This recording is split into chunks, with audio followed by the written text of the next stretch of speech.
Hello and welcome to Examings. Examings की इस video में आपका स्वागत है। आज इस वीडियो में हम एलआईसी एडीओ के बारे में बात करेंगे। एलआईसी एडीओ की नोटिफिकेशन कब आने की उम्मीद है और एलआईसी एडीओस क्या होते हैं, उनके बेनिफिट्स, उनका वर्क कल्चर क्या होता है। अगर आपने चैनल को लाइक नहीं किया है, सब्सक्राइब नहीं किया है तो चैनल को लाइक करिए, सब्सक्राइब करिए, वीडियो को ज़्यादा से ज़्यादा शेयर करिए। आप हमको हमारे टेलीग्राम और फेसबुक पर भी फॉलो कर सकते हैं सो दैट आपको लेटेस्ट अपडेट मिलती रहे। अगर आपकी कोई क्वेरी है तो भी आप हमको टेलीग्राम या फेसबुक पे क्वेश्चन या क्वेरी डाल सकते हैं। अब हम बात करेंगे एलआईसी एडीओ के बारे में। एलआईसी एडीओ का मतलब होता है apprentice development officer. Apprentice development officer क्या होता है?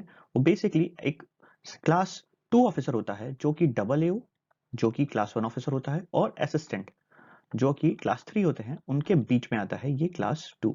ठीक है, एडीओ का। अब एडीओ का वर्क प्रोफाइल क्या होता है, उनकी सैलरीज क्या होती है, उनको क्या बेनिफिट्स मिलते हैं। एडीओ की जो बेसिक सैलरी होती है वो अराउंड 55,000 होती है। अभी जो लेटेस्ट सेटलमेंट हुआ है मैं उसके बारे में बात कर रहा हूँ, जो 2021 में हुआ है उसके अकॉर्डिंग उनकी जो इन हैंड करीब बनेगी वो 55,000 से 50,000 depending on city to city है। बट इसके सिवा वो जो सबसे इंपॉर्टेंट पॉइंट है एलआईसी के एडीओ के लिए वो है performance link incentive. Performance link incentive क्या होता है? पहले ये समझते हैं कि एलआईसी का जो एडीओ होता है वो 100% फील्ड जॉब है। ठीक है, आपको मार्केट में जाना है। एलआईसी का मेन काम क्या है? इंश्योरेंस बेचना। ठीक है, इंश्योरेंस मतलब उनका बिजनेस यही है। ये कैसे कौन बेचता है? ये बेचते हैं एजेंट्स। तो जो एडीओ होता है, जो डीओ होता है, उसका काम यही होता है कि एजेंट बनाना है और मैक्सिमम बिजनेस लेके आने के लिए आपको मैक्सिमम इंश्योरेंस करवाने हैं। ठीक है, आपके बहुत सारे एजेंट्स होंगे। जो एजेंट्स होते हैं वो डायरेक्टली काम करते हैं इन्हीं डीओ और एडीओ के अंदर, और ये एडीओ काम करता है असिस्टेंट ब्रांच मैनेजर के अंदर में। ठीक है, तो ये इनकी हायरार्की होती है। तो अब आपको मैं समझाता हूँ कि परफॉर्मेंस लिंक इंसेंटिव जो होता है कि जब एक एजेंट, लेट्स से कि इसने 1 करोड़ का बिजनेस लेके आया, ये 10 लाख का बिजनेस लेके आ रहा है, ये 2 लाख का बिजनेस लेके आ रहा है, तो इस पे कुछ परसेंट तो एजेंट को मिलेगा, बट कुछ परसेंट, एक छोटा परसेंटेज ऐसे डीओ या एडीओ को भी मिलेगा। तो जितने ज्यादा आपके एजेंट होंगे उतना ज्यादा आप इंसेंटिव पाओगे, और जितना ज्यादा आपके एजेंट अच्छा काम करेंगे उतना ज्यादा आपको परसेंटेज बनेगा। तो उसी हिसाब से जो इंसेंटिव होता है वो बहुत आराम से एक अच्छा एडीओ 1 लाख से ऊपर बहुत इजीली मंथली पा सकता है। समटाइम्स थोड़ा नीचे भी जाता है, किसी का 70,000 जा रहा है, किसी का 2 लाख भी जा रहा है। तो this is very common, LIC के पॉइंट ऑफ व्यू से बहुत कॉमन है, क्योंकि एलआईसी का मार्केट शेयर काफी अच्छा है, 67% से ऊपर उनका मार्केट शेयर है इस समय, और वो परफॉर्मेंस अच्छा है। ठीक है, तो उस बेस्ड पे आपको ये एक अच्छा अपॉर्चुनिटी मिलता है। हैवी अमाउंट ऑफ लीगल, मतलब एक नंबर में आप ऊपरी कमाई जिसको कह सकते हो कर सकते हो यहाँ पे। ये आपकी सैलरी तो आपको मिलनी ही मिलनी है, वो तो फिक्स ही फिक्स है, उसके ऊपर ये आपको एक नंबर में आपको ये पैसा मिलेगा। अब जो मैं बात कह रहा हूँ कि एलआईसी में इनके सिवा आपको क्या बेनिफिट्स देती है एलआईसी।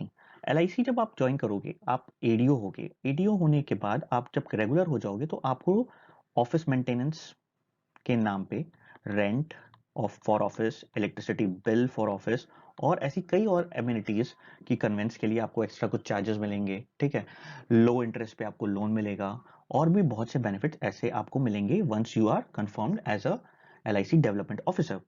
अब हायरार्की क्या होती है एलआईसी डेवलपमेंट ऑफिसर की?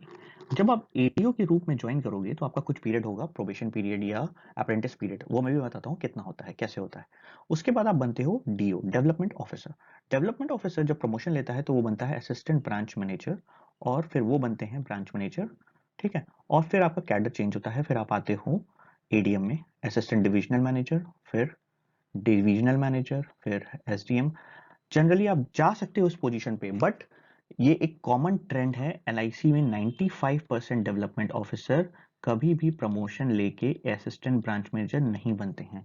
रीजन, जो आपका इंसेंटिव होता है वो यहाँ आके इस पोस्ट पे आके खत्म हो जाता है। आपको सिर्फ इन दोनों पोजीशन पे इंसेंटिव मिलता है। तो कोई भी ये जो 1 लाख रुपए 2 लाख रुपए बिजनेस से आ रहा है, उसको क्यों मॉनेटरी टर्म्स को क्यों छोड़ना चाहेगा? अगर आप एक अच्छे स्टैब्लिश हो चुके डेवलपमेंट ऑफिसर हो, जिसके पास अच्छे एजेंट्स हैं, जो अच्छा परफॉर्म कर रहे हैं, वो क्यों इस तरह की चीजें करना चाहेगा कि उसका फिर से ये मार्केट लॉस हो। इसी तरह से डेवलपमेंट ऑफिसर्स के ट्रांसफर भी नहीं होते हैं, क्योंकि अगर वो ट्रांसफर ले लेगा, देयर इज अ क्राइटेरिया जहां उनको ट्रांसफर दिया जा सकता है, बट आपके पुराने एजेंट्स आपसे मिस हो जाएंगे, उनका आपको इंसेंटिव मिलना बंद हो जाएगा। तो कोई क्यों ये सारी चीजें करेगा? तो आप जहां पे भी भरोगे ये फॉर्म भरते समय ध्यान रखना कि आपको उस हिसाब से भरना है कि आप वहां सेटल होने के लिए तैयार रहो। ये नहीं कि यहाँ वैकेंसी ज्यादा आई है, बच्चे ऐसा करते हैं और उनको ये चीजें नहीं पता होती हैं। इसीलिए एडीओ का जो चर्न रेट है वो बहुत हाई है, मतलब बहुत लोग इसको छोड़ के चले जाते हैं क्योंकि उनको लगता है कि ये भाई 10 to 5 वाली ऑफिस जॉब है। बट फैक्ट ये है कि आपको ऑफिस नहीं, फील्ड वर्क करना है। आपको ऑफिस में हफ्ते में 2 या 3 दिन आने की जरूरत है पेपर वर्क अपना कंप्लीट करने के लिए, कि आपने जो इंश्योरेंस बेचे हैं उसको कंप्लीट करिए, अपने सारी इंसेंटिव्स को कंप्लीट करवाइए। तो वो काम करने के लिए आपको आना है, आपको डेली नहीं आना है ऑफिस। डेली आपको मार्केट में घूमना है, आपको अपने एजेंट्स को करना है। अब मैं अगला पॉइंट पे आता हूँ। पॉइंट है अप्रेंटिस पीरियड क्या होता है। अप्रेंटिस पीरियड होता है कि एलआईसी आपसे कहती है कि भाई आपको बिजनेस लाना है, ठीक है, प्रोबेशन पीरियड है आपका। तो फर्स्ट ईयर में वो आपको एक टारगेट देंगे। लेट्स से अभी क्या फिक्स है मैं उसके बारे में नहीं बात कर रहा हूँ, मैं बता रहा हूँ आपको एक एग्जांपल के थ्रू पे, कि आपसे वो कहेंगे कि आपको 10 लाख रुपीस का लाइफ इंश्योरेंस लाना है, या 10 लाख की प्रीमियम लानी, सॉरी नॉट इंश्योरेंस, प्रीमियम लाना है 10 लाख रुपीस, ठीक है।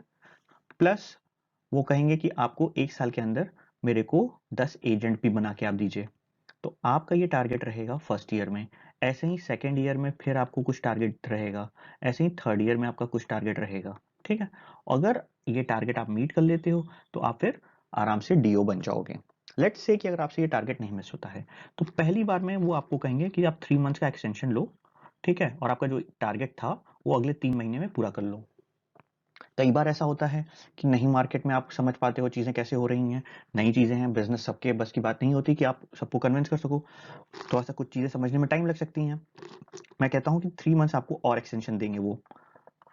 आपको पहला एक्सटेंशन मिल चुका, दूसरा एक्सटेंशन मिल चुका, फिर उसके बाद आप अगर बिजनेस नहीं लाते हो तो फिर आपको थर्ड टाइम फिर एक्सटेंशन देंगे 3 मंथ का। अगर इस बार भी आप बिजनेस नहीं ला पाए और आप मिनिमम जो आपकी क्राइटेरिया है वो नहीं फुलफिल कर रहे हो, तो फिर आपको अपनी नौकरी से हाथ धोना पड़ सकता है। हो सकता है आपको वो कुछ और एक्सटेंशन दें या आपको कुछ चीज़ें चेंज करने का ऑप्शन दें। तो ऐसा बहुत लोगों का होता है। अभी मेरे पास एक लेटेस्ट एग्जांपल है, जो एक एडीओ था सेलेक्टेड 2019 में। उसने एडीओ की जॉब छोड़ के एज असिस्टेंट ज्वाइन किया 2019 में। क्यों? क्योंकि उसको मार्केट नहीं समझ में आ रहा था, वो फील्ड के लिए नहीं बना था, ठीक है। फील्ड के लिए बनने का मतलब होता है कि आप लोगों को कन्विंस कर सको, लोगों से बात कर सको, सिर्फ आपको पेपर वर्क नहीं करना हो, ठीक है। इंटरेक्शन वाला काम है एडीओ, और पेपर वर्क वाला काम है असिस्टेंट। आपको ऑफिस में काम करना होगा, ठीक है, चीजें ऑफिस में हैंडल करनी होगी। यहाँ आपको मार्केट में हैंडल करना है, लोगों को कन्विंस करना है कि आप मेरे से इंश्योरेंस लो। और आपको एजेंट्स, बेसिकली ये काम एजेंट का है, वो एजेंट आपको बनाने का काम करना है। तो इस तरह की चीजें आपको मिलेंगी। आपको टाइम भी मिलेगा करने के लिए, लेकिन आपको अंदर से ये चीज होनी चाहिए कि हाँ मैं फील्ड में काम कर सकता हूँ। गवर्नमेंट जॉब होने के साथ साथ आपको ये फील्ड वर्क भी दे। नोटिफिकेशन कब तक आएगी एडीओ एग्जामिनेशन के लिए? 2022 एंड 23 में बहुत ही ज़्यादा रिटायरमेंट्स हैं एलआईसी में, डबल एओ लेवल पे, असिस्टेंट लेवल पे एंड एडीओ लेवल पे।